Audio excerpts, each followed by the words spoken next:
আসসালামু আলাইকুম। আমি এখন বানাবো খুবই মজার এবং খুবই সহজ একটা জিনিস। এটা হচ্ছে চালের গুঁড়ার প্যানকেক বলতে পারেন। এটা আপনারা সকালের নাস্তাও খাইতে পারেন, বিকালের টিফিন হিসাবে কিংবা নাস্তা হিসেবে খাইতে পারেন, যখন খুশি তখন। এটা ইচ্ছা করলে আপনারা মিষ্টি করতে পারেন অথবা নোনতাও করতে পারেন, কম মিষ্টি করতে পারেন, বেশি মিষ্টি করতে পারেন, যার যা খুশি। আমি প্রসেসটা দেখা দিচ্ছি, আপনারা নিজেদের মতো করে বানায় নিন।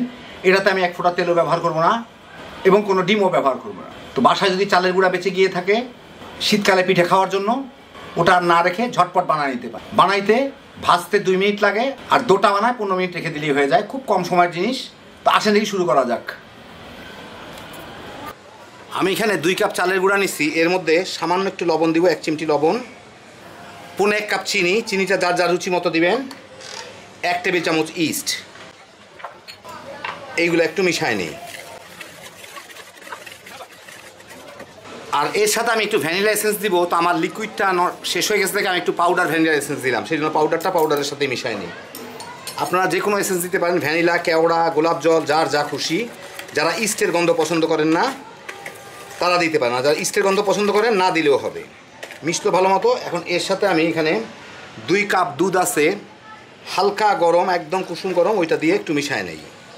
এখানে প্রায় 2.5 কাপ দুধ লাগার কথা। চালের গুঁড়া তো পানি টানবে, আপাতত এটা দিয়ে একটু মিশায় নেই।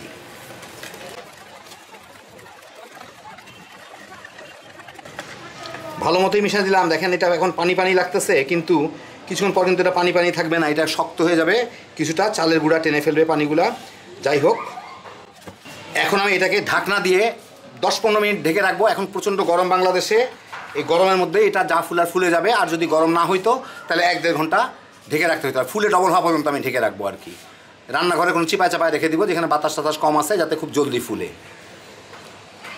15-20 মিনিট পরে দেখেন কি অবস্থা, ভালো ফুলে গেছে। দেখে একটু শুকনা শুকনা লাগে, এটা কিন্তু আবার একটু নাড়া দিলেই এটা আবার পানির মধ্যে একটু প্যাচপ্যাচা হয়ে যাবে, মানে পানি পানি হয়ে যাবে। এই যে দেখেন, ইস্টের জন্য কিন্তু যথেষ্ট পরিমাণ নরম না এটা। তো এর আগে আমি বানাইছিলাম, এটা আরও আধা কাপ দুধ মিলাইতে হবে। তো আমি এখান থেকে আরও আধা কাপ দুধ মিলাবো। আর মিষ্টত্বটা দেখে নেবেন কিন্তু আপনারা অবশ্যই, যে আপনাদের পছন্দ মতো মিষ্টি হয়েছে কি না।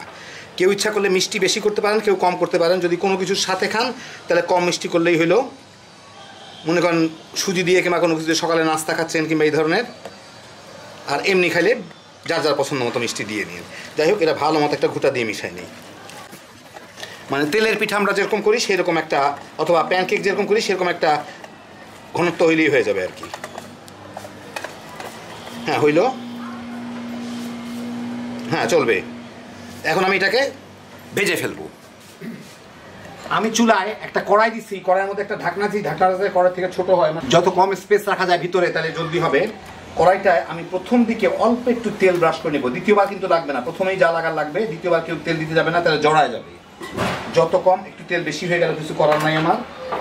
এখন আমি এই যে দোটা আছে, যে দেখেন একটু রাখলে এরকম হয়ে যায়, এটাকে ওই ফুলতে থাকে, এটাকে একটু ঘুটা দিয়ে নিব। ঘুটা দিলে পানি পানি হয়ে যাবে। এই যে দেখেন হইল। বারবার ঘুটে ঘুটে দিতে হবে কিন্তু। এখন আমি আমার পরিমাণ মতো নিয়ে, যতদূর আমি নিব, নিয়ে ঠিক মাঝখানে দিয়ে দিব। এটা দিয়ে আমি এটা দিয়ে ঢেকে দিব।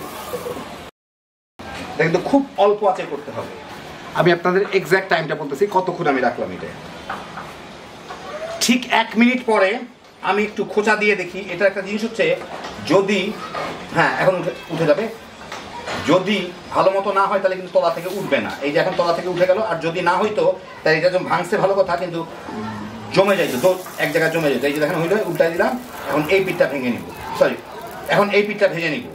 যদি নরম থাকতো তাহলে কিন্তু তলা থেকে উঠতো না, দলা পেকে যেত। যখন দেখবেন যে একটু খোঁচা দিয়ে, আমারটা 1 মিনিটই হয়ে গেল, কারো হয়তো 1 মিনিট 10 সেকেন্ড লাগতে পারে, কারো হয়তো একটু আগে হইতে পারে। আবার ঢেকে দিই, কারো হয়তো একটু আগেও লাগতে পারে, কারো একটু পরেও লাগতে পারে। কিন্তু যখন খোঁচা দিলে দেখবেন সহজে উঠে আসছে, তখন বুঝবেন হয়ে গেছে। এই পিঠটাও 1 মিনিটের মতো ভেজে নিলাম। এখন দেখি কি অবস্থা। এই যে দেখেন, এই পিঠটা ভাজা হইলো। আমি আপনাদের এটা উঠানোর সময় কিন্তু একদম জালির মতো জিনিসে উঠাইতে হবে, কারণ এর নিচ থেকে বাষ্প বের হবে। একটা প্লেটে রাখলে কিন্তু এটা ঘেমে আটকায় যাবে। এই হচ্ছে এই পাশ, এই হচ্ছে এই পাশ, বেশ যথেষ্ট ফুলা ফুলা নরম নরম। আর প্রথমটা আমি তেল দিলাম, এখন দ্বিতীয়টায় কিন্তু আর কোনো তেল লাগবে না। দ্বিতীয়টায় যে আবার ফুলে থাকে এগুলা কিন্তু ঘুটা মেরে এগুলা ফুলে থাকে আবার, কারণ ইস্ট ফুলতেই থাকবে। এইটাকে ভালো মতো একটু ঘুটা মেরে আমি এর মধ্যে দিয়ে দিই। সোজা করে নিই।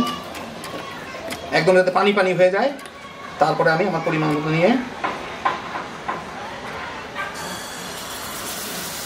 দিয়ে দিলাম, দিয়েই ঢেকে দিব, আবার 1 মিনিট করে আবার উল্টায় দিব।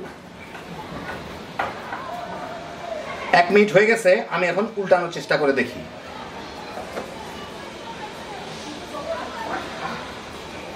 হ্যাঁ, এই যে দেখেন আপোষ এটা উঠে আসতেছে। যখন আপোষে উঠে আসবে তখন বুঝবেন হয়ে গেছে। এখন আমি একটু মাঝখানে এনে এই পাশটা ভেজে নিই, আরো 1 মিনিট। 1 মিনিট ভাজা হইল, আমি এখন উল্টা দেখি কি অবস্থা। এই যে দেখেন এই দিকটা এরকম হয়েছে, এরকম করে আমি সবগুলো ভেজে নিব। আর উঠাবো সবসময় একটা ফাঁকা জালির মতো, যাতে নিচ থেকে যে বাষ্পটা বের হতে পারে ওইটা যাতে বাইরে হয়ে যেতে পারে। কারণ কোনো প্লেটের মধ্যে রাখলে ওই বাষ্পটার মধ্যে গিয়ে কাদা কাদা টাইপের হয়ে যাবে, এটা কিন্তু আটকায় লেগে যাবে। সেই জন্য ঠান্ডা হওয়া পর্যন্ত একটু সুন্দর একটা কোনো ফুটা জিনিসের উপরে রাখবো, কিংবা কোনো র্যাক ট্যাক থাকলে রাখতাম। আমার র্যাক নাই, জালি ব্যবহার করতেছি আমি। তো বাকিগুলো আমি কীভাবে ভেজে নিব। এই দেখেন হয়ে গেল আমার দারুণ মজার চালের গুঁড়ার প্যানকেক। সকাল বিকালের নাস্তা যে কোনো সময় ঝটপট বানায় খেয়ে ফেলতে পারেন। জিনিসটা দারুণ মজার, তৈরি করা খুবই সহজ। কেউ চাইলে একটা ডিম দিয়ে দিতে পারেন, আমি দিলাম না, ডিমের যা দাম। তো ডিম ছাড়া তেল ছাড়া কীভাবে একটা বানায় ফেলতে পারেন আপনাদের দেখাই দিলাম। ঝটপট বাসায় কোনো পুরানো চালের গুঁড়া থাকলে, অনেকের পিঠার জন্য চালের গুঁড়া কিনে রাখছিলেন শীতকালে, সেগুলা দিয়ে ঝটপট বানায় ফেলতে পারে। একদম নরম তুলতুলে ফুলা ফুলা। এখন আপনাদের আমি একটু ভিতর দিকটা দেখাই কীরকম হয়েছে। যে কোনো একটা ভাঙলেই হয়। এই যে দেখেন, এই দেখেন ভিতর দিকটা একদম পাউরুটির মতোই বেশ। আর এমনি তো নরম, কিন্তু ভিতর দিকটা বেশ ফুলা ফুলা ফুলা ফুলা। ইচ্ছা করলে বেশি মিষ্টি দিয়ে খাইতে পারেন, আমি যেরকম এটা বানাইলাম এমনি খাওয়ার জন্য, অথবা মিষ্টি আরও কম দিয়ে আপনারা এটা বানিয়ে নিতে পারেন যদি কোনো তরকারির সাথে সকালে নাস্তায় খান। ডিম ভাজি কিংবা যে কোনো তরকারি, ডাইল টাইল যে কোনো কিছু, সুজি টুজি এগুলোর সাথে খাওয়ার জন্য আপনারা কম মিষ্টি দিয়ে বানিয়ে নিতে পারেন। হ্যাপি জোসের একটা আইটেম, ঝটপট তৈরি করে ফেলা যায়। 10-15 মিনিট ডোটা বানায় রাখলেই হয়ে গেল। তারপর খালি ভাজবেন, তামা করে খাইয়া ফেলাইবেন।